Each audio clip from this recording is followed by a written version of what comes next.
ইউক্রেনে যুদ্ধ বন্ধ করতে রাশিয়াকে এবার 50 দিনের সময় বেঁধে দিলেন প্রেসিডেন্ট ডোনাল্ড ট্রাম্প। এই সময়ের মধ্যে কোনো যুদ্ধবিরতি চুক্তিতে না গেলে রাশিয়ার উপর শুল্ক আরোপের হুঁশিয়ারি দিয়েছেন ট্রাম্প। সোমবার ওভাল অফিসে নেটো সেক্রেটারি জেনারেল মার্ক রুটার সাথে বৈঠকের পর তিনি এই ঘোষণা দেন।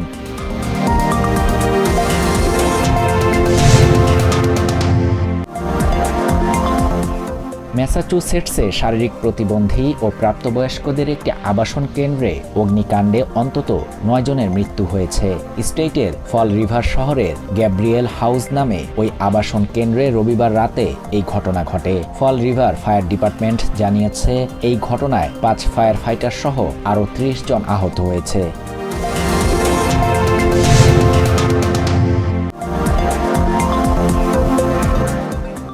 কেন্টাকির লেক্সিংটন শহরের একটি গির্জায় বন্দুক হামলায় 2 নারী নিহত হয়েছেন, আহত হয়েছেন 2 জন। পুলিশের গুলিতে ঘটনাস্থলেই সন্দেহভাজন হামলাকারী মারা গেছে।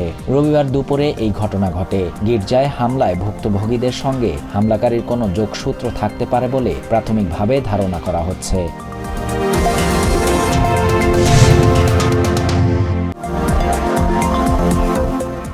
কেউ আইন নিজের হাতে তুলে নিলে তার বিরুদ্ধে কঠোর ব্যবস্থা নেওয়া হবে বলে হুঁশিয়ারি দিয়েছেন স্বরাষ্ট্র উপদেষ্টা জাহাঙ্গীর আলম চৌধুরী। সোমবার দুপুরে কক্সবাজারে রোহিঙ্গা অনুপ্রবেশ ক্যাম্প ব্যবস্থাপনা ও মাদকদ্রব্য নিয়ন্ত্রণ সংক্রান্ত এক সভা শেষে উপদেষ্টা বলেন, জনগণ সচেতন থাকলে মব ভায়োলেন্স ও চাঁদাবাজি হবে না।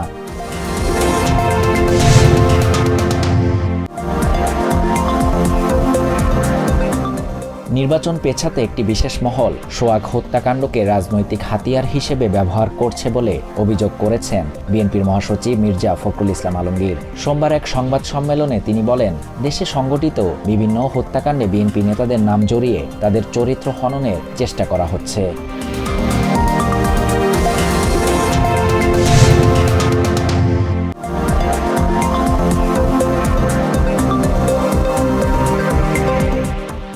ছাত্রদল সভাপতি রাকিবুল ইসলাম রাকিব বলেছেন, 24-এর গণ অভ্যুত্থানে রাজপথে অংশগ্রহণের কোনো প্রমাণ জামায়াত শিবিরের নেই। সোমবার দেশের আইন শৃঙ্খলা পরিস্থিতি অবনতির প্রতিবাদে আয়োজিত বিক্ষোভ মিছিলে অংশ নিয়ে এসব কথা বলেন তিনি।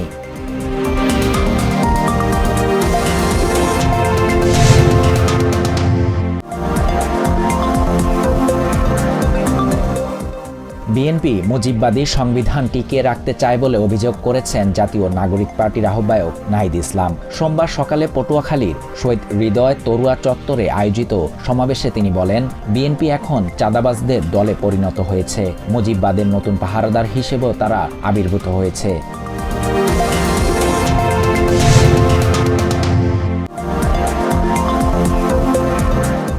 ইউরোপিয়ান ইউনিয়নের সাথে মুক্ত বাণিজ্য চুক্তি করেছে Indonesia. Comprehensive economic partnership agreement বা সেপা শীর্ষক এই চুক্তির আওতায় 2 অঞ্চলে বিনা শুল্কে বাণিজ্য পরিচালনা করতে পারবেন ব্যবসায়ীরা। রবিবার বেলজিয়ামের ব্রাসেলসে ইউর সাথে এই চুক্তি সম্পন্ন করেন ইন্দোনেশিয়ার প্রেসিডেন্ট প্রাবো সুবিয়ান্তো।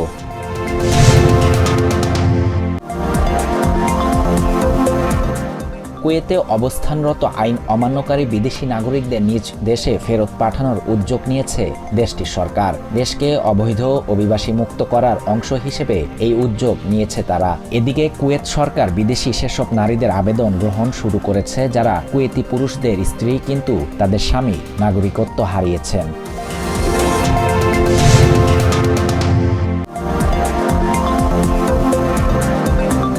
রিয়াল মাদ্রিদের সাথে 13 বছরের সম্পর্কের অবসান ঘটিয়ে ইটালিয়ান ক্লাব এসি মিলানে যোগ দিয়েছেন ক্রোয়েশিয়ান মিডফিল্ডার লুকা মদ্রিচ।